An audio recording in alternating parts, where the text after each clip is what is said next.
do people like tutorials? So the question is, are tutorials hard? No, but yes, they're hard of should they be used or not.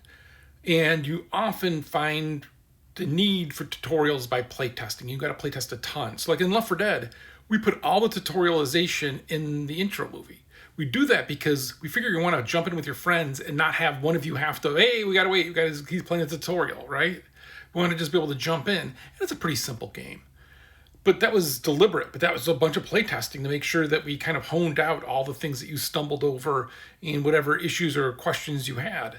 And then sometimes, like in a single player game in particular, like the prototype I'm working on, I try to do that thing where, hey, the first time you encounter something or do something, a little pop up comes up and explains it. But it broke the rhythm. Like the game has a vibe to it, and it was breaking that vibe, and I didn't like that. And I've seen that with other games where I just get so much information. Man, when I'm making character settings and choices and like even like hardware or just choices on like screen settings before I've played the game, I don't know, man, leave me alone. Let me play a little.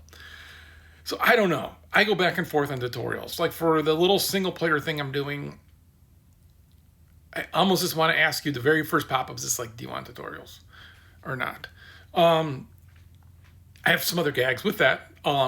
But like how I don't want to have to make you go do this because it breaks the story. I don't want to take you out of the story, right? Like games used to always do the like, hey, now you're gonna have to duck underneath something. Oh my god, how do I duck? And like that's kind of good, but also kind of like, and I know people can be like, oh, Halo had it the best because when you looked up, no, that's the worst.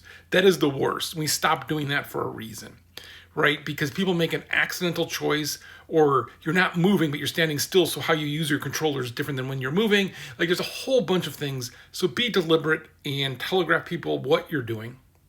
And we were actually playing, if you go watch my Twitch stream Stray Chat, we were playing a Left 4 Dead mod, Crash Bandicoot, and we're like, this is just great because before you fight a weird boss that you don't know anything about, that just says, hey, do this. This is how you have to do. You have to shoot off the arms. You have to stand over on all of these things when they pop up, whatever. And it just made it so much better. So I do like tutorialization. I just don't like when it breaks the flow or the vibe too much. But yet, if you don't break the vibe and the flow too much and I don't know what to do, I also don't like it. And the only way to solve that's a lot of playtesting. I don't know. So that part of, yes, tutorials are hard. And I'm kind of curious of how other people feel about tutorials.